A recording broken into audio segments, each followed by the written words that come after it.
I'm just an old stick in the mud. Grew up in the Sandhills of Nebraska on a fourth-generation cattle ranch. My dad played in bands for years, and he drugged me along, and I guess some of it finally rubbed off. Went to Nashville, worked there for about a year. Finally acquired a publishing deal with BMG Music Publishing. Worked there for 3 years, and I also acquired a recording contract for Atlantic Records. The record that I just recorded was produced by a man named Barry Beckett, who is a world-renowned record producer. New CD, we've been getting played a lot. Actually, one of the songs called Too Damn Young's been getting some national radio play. A lot of stations throughout the Midwest here have been playing actually a lot of songs off the album. Probably the most requested is Too Damn Young, of course. We met down at the floating dock. She snuck out scared she might get caught. We were nervous, but it was worth it. The reason we chose Too Damn Young for a song is when I first heard the demo. And I've had this happen with another song on the CD actually called I Can Bend. But when I heard this first song, it was just an acoustic guitar and a vocal, a dry vocal. And I first heard that song and got goosebumps.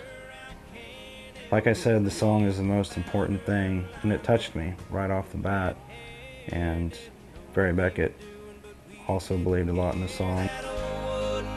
Was warm on our backs, a t-shirt for a pillow, and just like that, she kissed me like she meant forever. We were too damn young to know any better.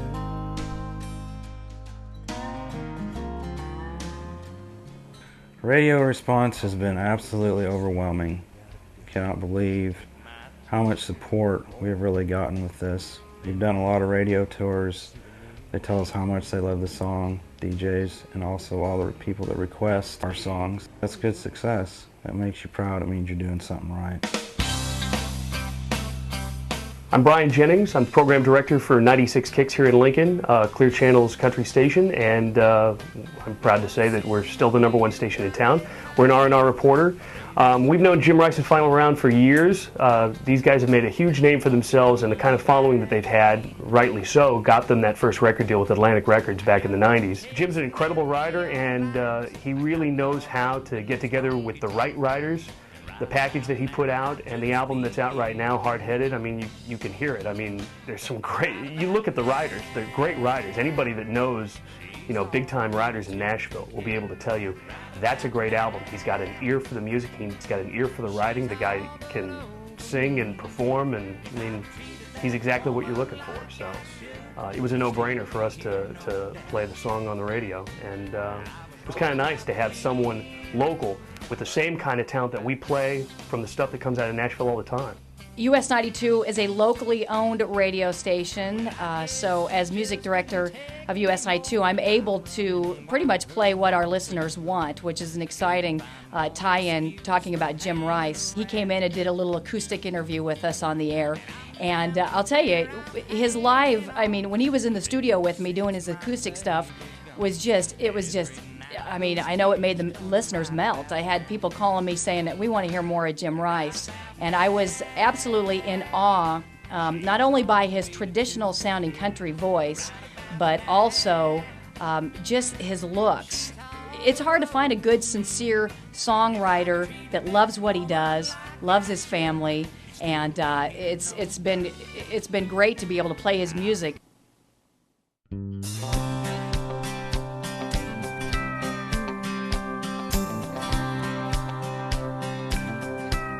Don't have much to say about most things anyway. You know, it's really fun to go in there at night and playing your songs and people really responding to it, and you get anywhere from, you know, 2,000 to 4,000 people in there listening, singing to your music. When you're up there on that stage playing music and watching how you can touch people with your music as a storyteller. It takes a great song and a good storyteller people can relate to that. And that is probably the number one most enjoyable thing that I love about my job.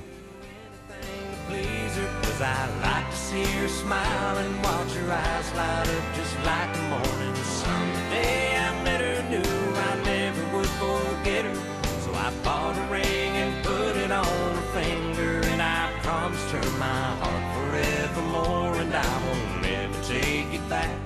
And that's all I have to say about that. We have a very large venue here with 4,600 square feet of dance floor, and we host some of the best country bands in the nation. It's really been our pleasure to have Jim Rice come in with his band. They have a great following, and it's always a pleasure when they're here because the crowd loves them, our help loves the group, and it's a really nice working relationship. So I'm saving my breath. Jim Rice appeared at the Lead Center for Performing Arts, Nebraska's home for the arts, and is one of the major art centers in the Midwestern United States. We were especially impressed with the quality of the group and with the music they performed, and very impressed with the fact that they already had established a body of work beyond Lincoln and even Nebraska. It was a good opportunity for us to come together with a really high quality country artist, making that music accessible and making that opportunity accessible for the audiences, and also for us to continue to expand our programming. So we were proud to have them on the series and proud of the really fine performance that they gave to us.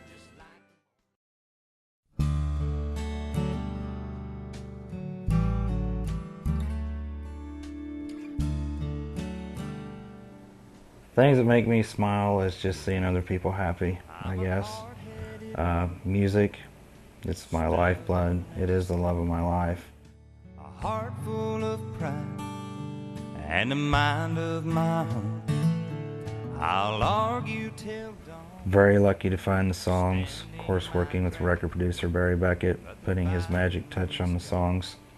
I really, really believe in the songs because I've seen how people react to them. They, every night, over and over again, it's such a compliment for people to come up and say, "Why aren't you on the radio? Where can we get this song?" No matter what size of venues we play, we're going to give those people a good show. Doesn't matter if there's 2,000 or 2. It's all about making the music. If the music is in your soul, you will do it. I can be